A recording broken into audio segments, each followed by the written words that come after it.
오늘 우리가 함께 볼 하나님 말씀은 이사야 42장 1절부터 4절까지 말씀입니다.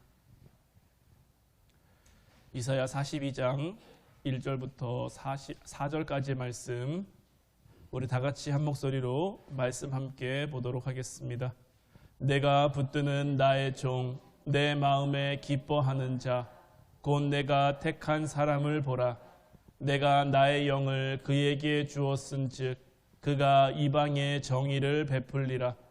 그는 외치지 아니하며 목소리를 높이지 아니하며 그 소리를 거리에 들리게 하지 아니하며 상한 갈대를 꺾지 아니하며 꺼져가는 등불을 끄지 아니하고 진실로 정의를 시행할 것이며 그는 쇠하지 아니하며 낙담하지 아니하고 세상에 정의를 세우기에 이르리니 섬들이 그 교훈을 앙망하리라.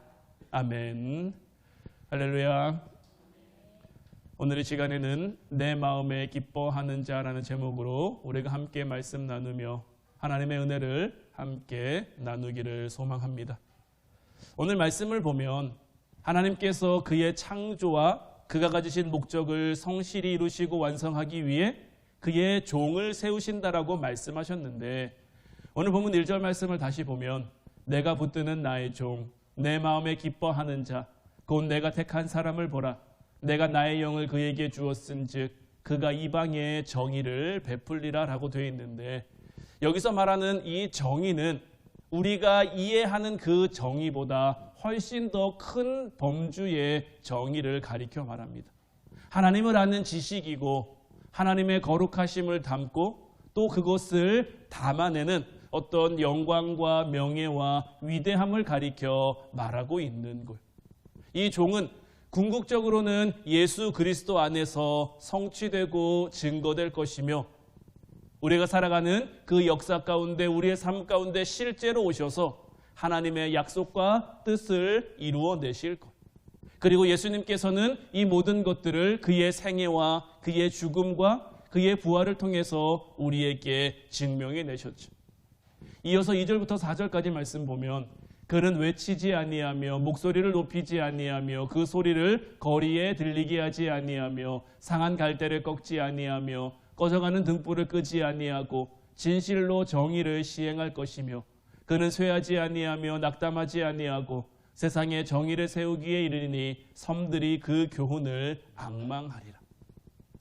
이렇게 오는 이 종은, 그 메시아는 외치지 아니하며 목소리를 높이지 아니하며 상한 갈대를 꺾지 않으며 등불을 끄지 않을 것이다 라고 말하고 있는데, 이 메시아, 그러니까 하나님의 종은 철저히 권위적인 모습으로 이 세상 가운데 오지 않으신다라는 의미인 거죠.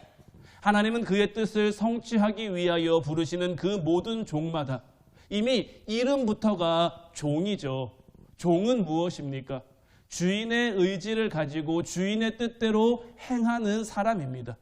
그 칭호에서 이미 느껴지듯이 섬기는 자의 모습을 가지고 이 땅에 오는 것이고, 그 섬김이라는 것이 이 종으로 오는 모든 이들의 가장 큰 특징이다라고 선포하고 있는 것. 하나님의 일하심이 우리 인류가 살아낸 그 역사 속에 면면이 흐르고, 또한 예수 그리스도에게서 분명하게 그 모든 것들이 성취된 것이라면 우리는 우리의 삶 가운데 하나님의 개입하심, 하나님의 함께하심, 하나님의 동행하심, 하나님의 일하심을 이해하는 것이 굉장히 시급한 과제입니다. 이 사실을 이해하지 못하면요, 우리 그리스도인들이 때로는 이 땅 가운데 그 시험받는 이유를, 때로는 우리가 기도하는데 하나님이 즉각적으로 응답하시지 않는 것처럼 여겨지는 그 이유를 깨달을 수가 없는 거예요. 마태복음 16장을 보면 예수님께서 제자들을 향해 무엇을 물으셨냐면 사람들이 나를 누구라 하느냐라고 물었단 말이에요. 그랬더니 제자들이 이야기하기를 더러는 엘리야라고도 하고 더러는 세례 요한이라고도 하고 더러는 선지자 중에 한 사람이라고도 합니다. 그러니까 예수님께서 또 그 대답을 부르시고 제자들에게 물으셨는데, 그러면 너희들은 나를 누구라고 여기느냐라고 물으셨단 말이에요. 이 예수님의 물음 앞에 이 마태복음 16장 16절부터 22절까지 말씀은 우리가 너무나 잘 아는 말씀이에요. 시몬 베드로가 뭐라고 대답했습니까? 주는 그리스도시요 살아계신 하나님의 아들입니다 라고 대답했단 말이에요. 그러니까 예수님께서 뭐라고 말씀하셨냐면 예수께서 대답하여 이르시되 바요나 시몬아 내가 복이 있도다. 이를 내게 한 이는 혈육이 아니요 하늘에 계신 내 아버지시니라. 이를 너에게 알게 한 분은 하늘에 계신 내 아버지라는 것이고, 이 말은 베드로가 예수님에게 한 말이 맞다라는 이야기인 거죠. 그러니까 예수님께서는 베드로를 포함해 그 자리에 있던 그 제자들을 향해 내가 그리스도다라는 것을 선포하고 있는 거죠. 이 그리스도가 메시아인 거고요. 이 메시아를 헬라어로 표현하면 그리스도가 되는 거예요. 그러면서 주신 말씀이 뭐냐면 이제 내가 너의 위에 교회를 세울 것이다. 지금까지 너의 이름은 시몬이었는데 바요나 시모나라고 하셨는데 이 바요나 시몬이라는 것이 이 요나의 아들 시몬이라는 거거든요.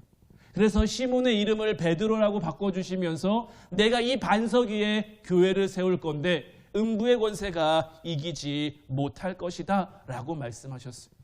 여기까지만 말씀하셨으면 참 좋았을 텐데 이 말씀 후에 어떤 말씀을 덧붙이시냐면 내가 천국 열쇠를 너에게 주리니 네가 땅에서 무엇이든지 매면 하늘에서도 매일 것이요 네가 땅에서 무엇이든지 풀면 하늘에서도 풀리리라 하시고 이에 제자들에게 경고하사 자기가 그리스도인 것을 아무에게도 이르지 말라 하시니라.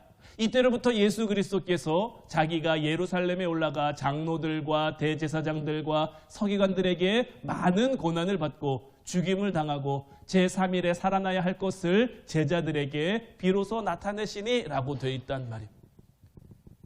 베드로가 대답을 잘 했어요. 그래서 예수님께서 베드로를 칭찬하시며 이제 너의 이름은 베드로라. 내가 너의 위에 교회를 세울 것이고 이 교회는 음부의 권세가 침하지 못할 것이다. 내가 이제 하늘 열쇠를 너에게 줄 건데 네가 무엇이든지 땅에서 매면 하늘에서도 매이고 네가 무엇이든지 땅에서 풀면 하늘에서도 풀릴 것이다. 그리고 내가 그리스도인 것을 사람들에게 알리지 말라. 여기까지는 참 좋다는 말이에요. 베드로로서도 얼마나 예수님의 칭찬과 예수님의 인정이 얼마나 좋겠습니까? 그런데 뒤에 붙여진 말이 무엇입니까? 이제 내가 예루살렘에 올라갈 것인데 내가 예루살렘에 올라가면 장로들과 대제사장들과 서기관들에게 많은 고난을 당하고 죽게 될 거다라고 말씀을 한 거죠. 그러니까 22절 말씀에 베드로가 뭐라고 말합니까? 베드로가 예수를 붙들고 항변하여 이르되 주여 그리마옵소서 이 일이 결코 주께 미치지 아니하리이다. 그러니까 베드로는 펄쩍 뛰는 거죠. 자기가 천국 열쇠를 받은 것도 좋아요. 베드로라는 이름을 받은 것도 좋아요. 내 위에 교회가 세워지는 것도 좋아요. 그런데 이 모든 것들은 누구와 함께 해야 되는 겁니까? 예수님과 함께 해야 되는 거란 말이에요. 나를 인정해 주신 분도 예수님이고 나를 알아주신 분도 예수님이고 나를 택해서 불러주신 분도 예수님이고 오늘 이 말씀에 나와 있는 것처럼 나에게 베드로라는 이름을 주신 분도 예수님이고 내 위에 교회를 세우시겠다고 하신 분도 예수님이고 예수님으로부터 모든 것이 다 이루어져야 될 것 같은데 지금 예수님은 또 무엇을 말합니까? 나는 예루살렘에 올라가면 이제 죽게 될 거야 이렇게 얘기를 하는 거죠. 그러니까 베드로는 펄쩍펄쩍 뛰면서 주님 절대 그럴 수 없습니다. 이 일이 결코 주님 앞에 생기지 않도록 내가 뭐든 할 겁니다 라고 얘기를 했단 말이에요. 그러니까 여기까지만 놓고 봤을 때 얼마든지 이 베드로의 얘기도 할 법한 얘기입니다. 아니 누가 스승이 죽는다고 하는데 예루살렘에 올라가면 많은 고난을 받고 죽임을 당하게 될 것이다 라고 하는데 아 그렇습니까 예수님? 잘 죽으십시오. 잘 가십시오. 이렇게 얘기할 만한 제자가 어디 있습니까? 더더군다나 베드로는 예수님을 얼마나 사랑하는데요. 그 사랑하는 예수님이 예루살렘에 올라가면 죽게 된다라고 말하니까 베드로로서는 가만히 있을 수가 없는 거죠. 그런데 이 베드로의 항변 앞에 예수님이 뭐라고 말씀하시냐면 이어서 23절 24절 말씀도 보면 예수께서 돌이키시며 베드로에게 이르시되 사단아 내 뒤로 물러가라 너는 나를 넘어지게 하는 자로다. 내가 하나님의 일을 생각하지 아니하고 도리어 사람의 일을 생각하는도다 하시고 이에 예수께서 제자들에게 이르시되 누구든지 나를 따라오려거든 자기를 부인하고 자기 십자가를 지고 나를 따를 것이니라. 예수님께서 베드로를 향해 책망하시는데 뭐라고 책망하십니까? 사단아, 내 뒤로 물러가라. 굉장히 놀라운 책망인 거죠. 사실 어떻게 보면 이 문제가 뭐 그렇게 베드로를 향해서 사단이라고 부를 만큼 큰 일이 될 수 있겠습니까? 이런 얘기는, 오히려 사단이라는 얘기는 예수님을 판 가룟 유다나 아니면 예수님을 못 박도록 그 형을 선고한 빌라도나 예수님을 십자가에 달고 찌른 그 로마 병사들에게나 훨씬 더 어울릴 법한 그런 책망 같은데, 예수님께서 그들을 향해서는 아무런 정죄도 하지 않으셨단 말이에요. 자기를 위해서, 다른 사람을 위해서가 아닙니다. 예수님을 사랑해서 예수님을 위해서 어떻게 보면 당연한 항변을 한 베드로를 향해 예수님께서는 사단이라고 부르시며 너는 나를 넘어지게 하는 자다라고 말씀하신 거예요. 우리는 여기서 예수님이 이 베드로에게 사단이라고 했는데 이 사단이라는 꾸짖음이 어떤 성격의 것인지를 먼저 좀 알아야 되는데, 이 부분에 대해서 알려면 예수님이 이제 공생의 사역을 시작하시기 전에 40일 동안 광야로 나가서 금식을 하셨죠. 그리고 금식을 마치셨을 때 마귀가 예수님에게 나타나셔서 3가지의 시험을 이제 치르게 하시는데, 그 3가지 시험 중에 하나가 뭐였냐면 예수님을 산 위로 데려가서 천하만국과 영광을 다 보여준 거예요. 그러면서 이 사단이 예수님을 뭐라고 유혹합니까? 나에게 절하기만 하면 내가 이 모든 권세를 다 너에게 줄게, 이렇게 유혹하고 시험했단 말이에요. 그때 예수님께서 사단을 향해 뭐라고 말씀하셨냐면 마태복음 4장 10절 말씀을 보면, 이에 예수께서 말씀하시되 사단아 물러가라, 기록되었으되 주 너의 하나님께 경배하고 다만 그를 섬기라 하였느니라. 이 예수님의 사단을 향한 꾸짖음이 지금 마태복음 16장에 나와 있는 베드로를 향한 꾸짖음과 동일한 성격의 것인 것. 이 내게 절하기만 하면 내가 가진 모든 권세를 다 너에게 줄 것이다 라는 이 사단의 유혹 앞에 예수님의 대답은 무엇이었습니까? 주 너의 하나님께 경배하고 다만 그를 섬기라. 이 말이 어떤 의미를 가지고 있습니까? 예수님께서 이 땅에 오신 것은 세상의 권세를 취하려 함이 아니라, 세상의 어떤 힘과 능력을 가지려 함이 아니라, 나를 통해 이 세상 사람들이 하나님을 예배하도록, 하나님을 경배하도록, 하나님을 섬기도록 만드는 것이 예수님이 이 땅에 오신 그 이유이자 목적이다라는 거죠. 그러니까 내가 너에게 절해서 그 권세를 얻은들, 이 사람들이 하나님을 향해 예배하지 않으면, 하나님을 경배하지 않으면, 하나님을 섬기지 않으면 아무런 소용이 없는 것이고, 베드로를 향해서 하신 말씀도 동일합니다.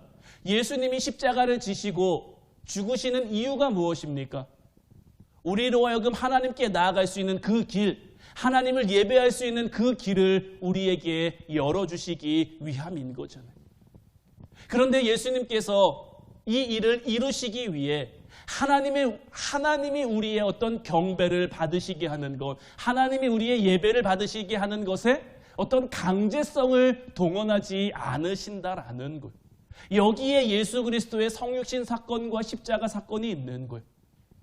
예수님이 이 땅에 오실 때 마리아를 통해서 아기 예수님의 모습으로 오지 않고 말을 탄 어떤 임금의 모습으로 이 땅에 강림하셨으면 예수님을 안 믿을 사람이 누가 있었을까요?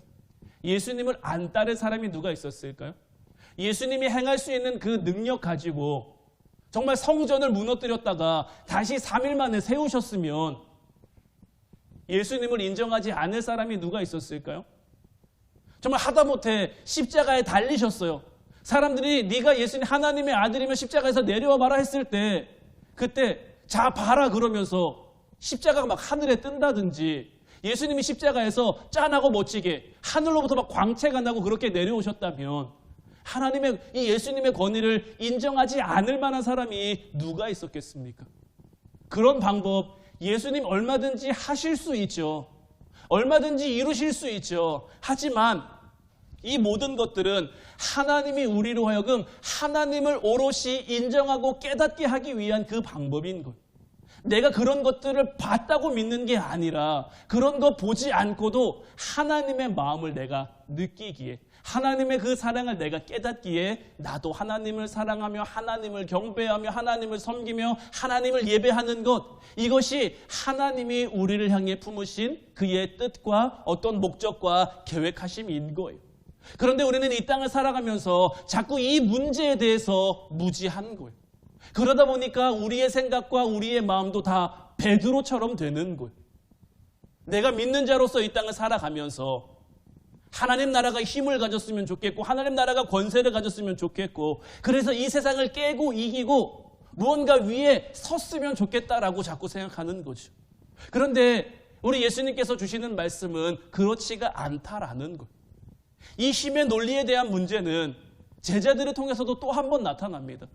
제자들이 자기들끼리 누가 더 높은지를 따지는 것, 누가 예수님 우편에 누가 예수님 좌편에 설 것인가 앉을 것인가 하는 문제를 가지고 그들이 설전을 했을 때 그때도 예수님이 답변하신 것은 뭐였냐면 세상에서는 높은 사람들이 권력을 휘두르는 것이 당연한 것이고 아랫사람을 부리는 것이 당연하지만 하나님 나라는 섬기는 데 있다라는 거예요. 예수님은 섬기러 이 땅에 왔고 자기 목숨을 많은 사람을 위한 그 섬김의 제물로, 희생의 제물로 주려고 한다라는 거죠. 우리는 신앙생활을 하면서 믿음 생활을 하면서 이 문제가 제대로 이해되지 않으면요, 그리스도인으로서의 삶을 살기가 어려운 거예요. 신앙 따로 내 삶 따로, 믿음 따로 내 삶 따로가 될 수밖에 없는 거예요. 왜냐하면 이 문제가 제대로 깨달아지지 않으면요, 우리는 늘 억울할 수 있거든요. 우리는 진리를 가졌는데, 우리는 진짜를 가졌는데, 우리는 옳은 길을 걷고 있는데 세상이 그것을 알아주지 않고 세상이 그것을 인정해 주지 않는 그러한 사실 때문에 억울할 수도 있는 거죠. 다시 오늘 본문으로 돌아가 보면 내가 붙드는 나의 종, 내 마음에 기뻐하는 자, 곧 내가 택한 사람을 보라. 내가 나의 영을 그에게 주었은즉 그가 이방에 정의를 베풀리라. 자, 다시 이 말씀을 보면 이제 하나님이 이렇게 보내시는 그 종들은 섬김을 통해 하나님이 하시는 것이 하나님을 기쁘시게 하는 그 방법이 된다라는 거죠.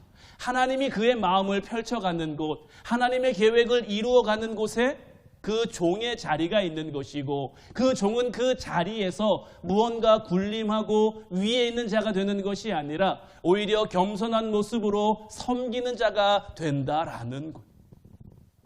예수님의 생애 가운데 가장 놀라운 것은 뭐냐면 우리 예수님은 그 누구도 원망하지 않으셨고 그 누구도 저주하지 않으셨다라는 것.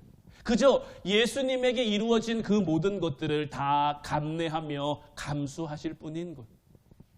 여러분, 힘이 있는 사람이요, 그 힘을 안 쓰며 살아가는 것 굉장히 힘듭니다. 능력이 있는데요, 그 능력을 안 쓰며 살아가는 것 굉장히 쉽지 않습니다.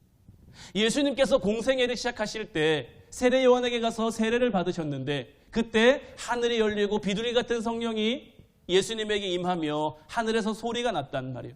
이는 내 사랑하는 아들이요 내 기뻐하는 자라.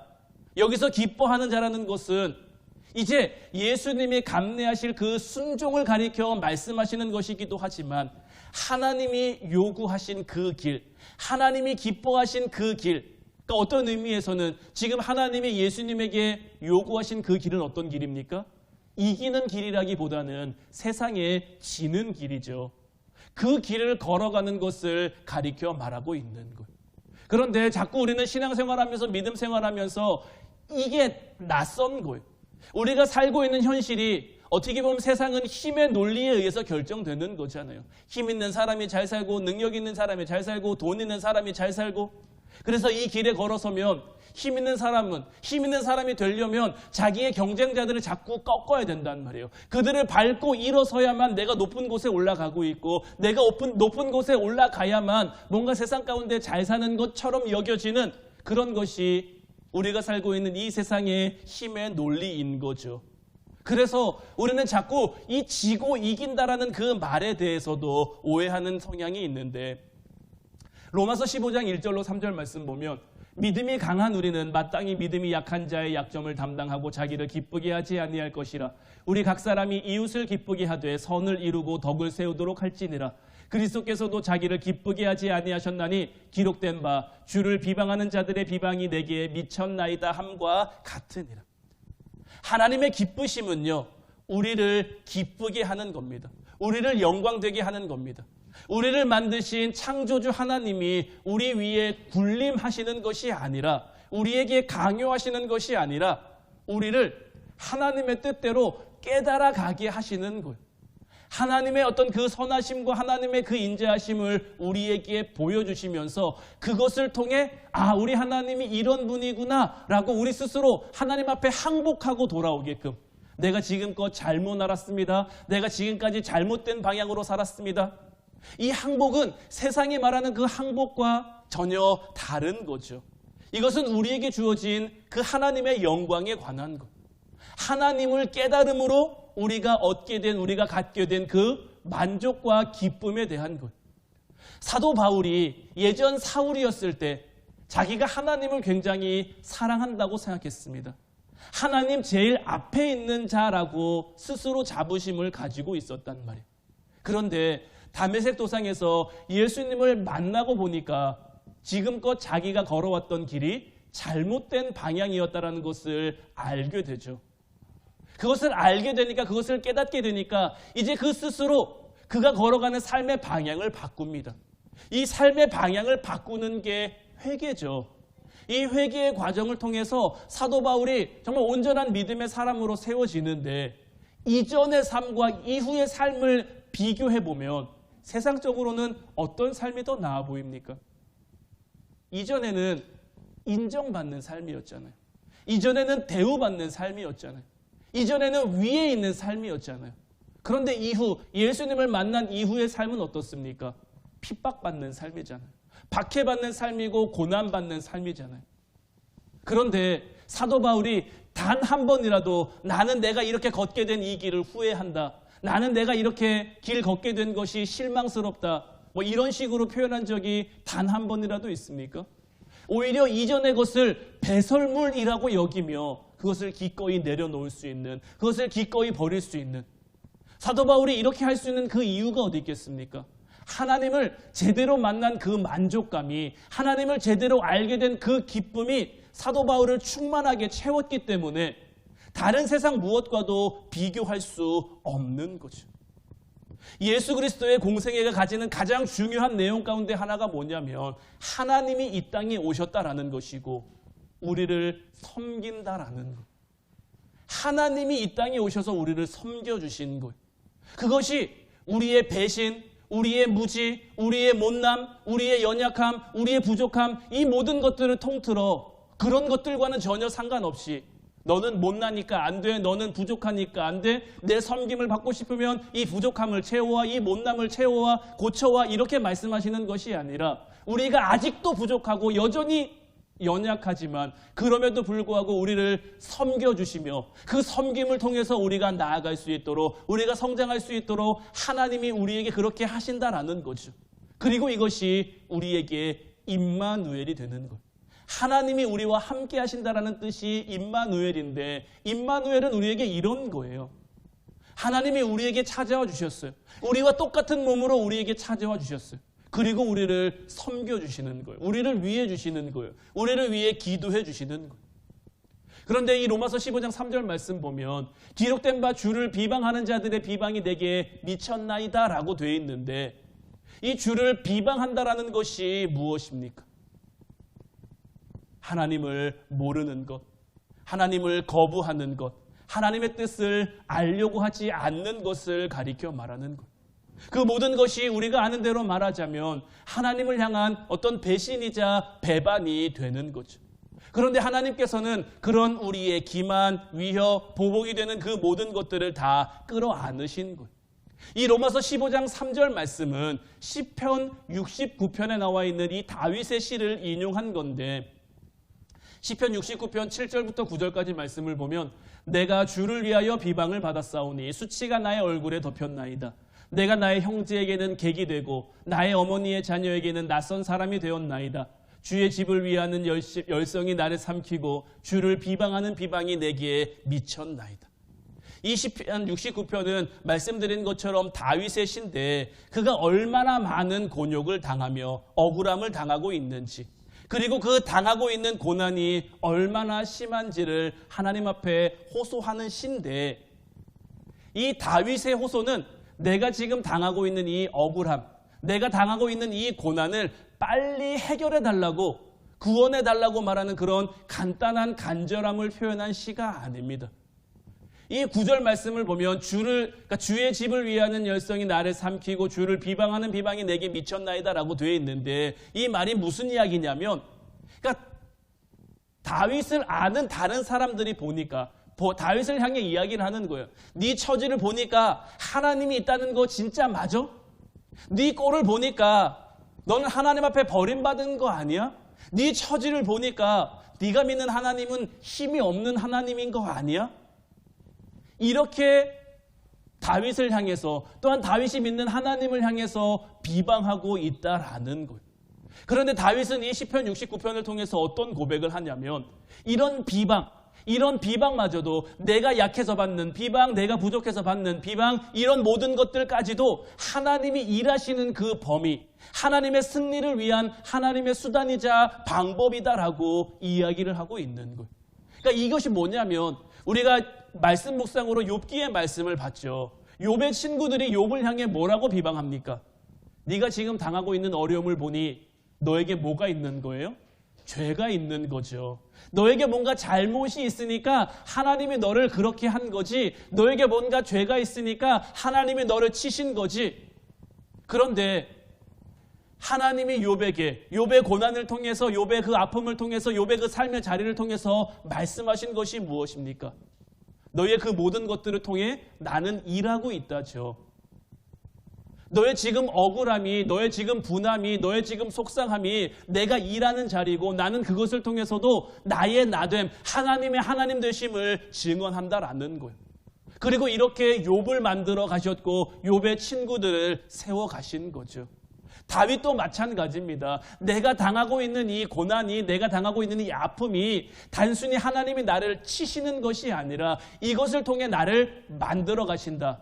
우리에게 허락된 그 길을 걷게 하신다. 예수님에게로 돌아오면요, 예수님도 이 땅에 오셔서 고난을 받으셨죠. 십자가를 지셨죠. 그런데 예수님의 고난이, 예수님의 십자가가 우리를 향해 일하셨죠. 우리가 하나님의 자녀가 될 수 있도록, 우리가 예수님이 걸어가신 그 길을 따라 걸어갈 수 있도록 그 흔적이 되고 그 길이 되어 오늘도 우리는 이 길을 걸어갈 수 있게 되는 거예요. 그런데 하나님께서 이 길을 우리에게 강요하시는 것이 아니라, 억지로 손잡아 우리를 막 끌고 가듯이 이끌어 가시는 게 아니라, 그냥 그 길에서 우리를 향한 하나님의 마음을 보여주시는 거예요. 하나님의 사랑을 보여주시는 거예요. 내가 이런 하나님이고, 내가 이런 예수님이고, 나의 이 마음을, 나의 이 사랑을 너희가 알아주길 바란다. 끝없이 우리에게 말씀하고 외치고 호소하고 선포하고 있는 거죠. 그럼 이제 우리는 어떻게 해야겠습니까? 이제 우리도 그 길을 걸어갈 수 있어야죠. 하나님의 사랑을 깨달았기에, 하나님의 사랑을 이제 우리가 받았기에, 하나님의 그 사랑을 우리가 누리며 살기에, 내년도 우리 교회 표 우리 같이 한번 읽어볼까요? 자, 시작. 하나님을 사랑함으로 기꺼이 그 길을 걸어가는 교회. 이제 우리도 하나님을 사랑하니까, 우리에게 주신 그 사랑으로 말미암아 하나님을 사랑하게 됐으니, 하나님의 그 마음을 알게 됐으니, 우리에게 허락된 그 길을 이제 우리도 기꺼이 걸어가는 거죠. 때로는 그 길이 예수님이 걸으셨던 것처럼 고난의 길일 수도 있습니다. 욥이 걸어갔던 것처럼 아픔의 길일 수도 있습니다. 다윗이 살아간 그 삶처럼 힘든 그 삶일 수도 있습니다. 하지만 하나님이 우리를 사랑해 주셨고, 이제 우리도 하나님을 사랑하기에 기꺼이 그 길을 걸어갈 수 있어야죠. 우리가 어디에 있든지요, 하나님은 그곳에서 일하십니다. 우리 자신이요, 하나님이 일하시는 그 현장이 되는 거예요. 나의 지금 이 약함, 나의 지금 이 부족함, 이 모든 것들을 통해서 하나님은 일하고 계신 것이고요, 그 모든 것들이 훗날 변하여 우리의 기쁨, 우리의 영광이 되게 하실 거예요. 이제 영적인 눈을 뜨고 하나님의 일하심에 동참하는 인생을 살아가는 여러분들이 되시기를 주님의 이름으로 축원해 드립니다. 우리가 그렇게 살아내는 우리의 삶 가운데 하나님의 위대함이, 하나님이 우리에게 허락하시는 그 승리가 나타나 하나님에게는 기쁨과 영광, 또한 우리의 삶에도 기쁨과 영광이 되게 하실 줄로 믿습니다. 늘 이 위대한 길, 승리의 길을 함께 걸어가는 저와 여러분들 되시기를 주님의 이름으로 축원해 드립니다. 기도하겠습니다.